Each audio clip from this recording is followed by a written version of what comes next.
All these companies like Walmart freaking out over the prospect of a potential conservative boycott after Trump's win strike me. Okay, love this creator, but they're actually kind of incorrect here. It's way worse than you think it is. Whilst yes, there are people on the right threatening to boycott these companies for their programs, they've been doing that since like the dawn of time and no one's really cared. The reason these big companies are all in bulk starting to roll back their DEI programs is because thanks to the US Supreme Court's affirmative action ruling that I believe was a case about a year ago, which I very much so remember because it was huge and I was vaguely paying attention to the news, it ended affirmative action in college admissions. And then more recently, there was also a case in Wisconsin against the US Department of Transportation. But unfortunately, because of this precedent now, these far-right nutties are coming together in bulk and threatening legal action, in which case, sadly, some of the cases are winning. Now, in fairness, I did find that many of the cases are losing, but these companies like Walmart are completely spineless and they don't want to risk fighting this.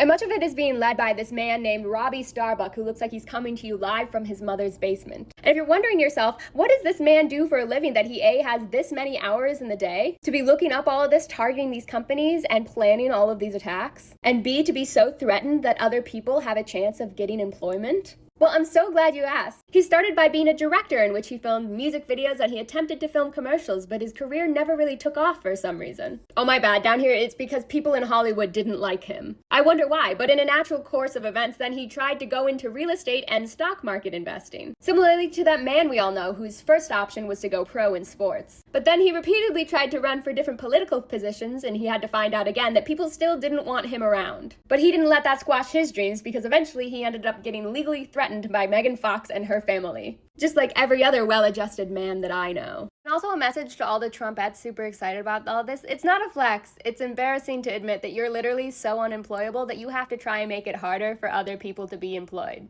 This isn't going to change the fact that you read at a second grade level and even your daddy's company didn't want to hire you. Toodles.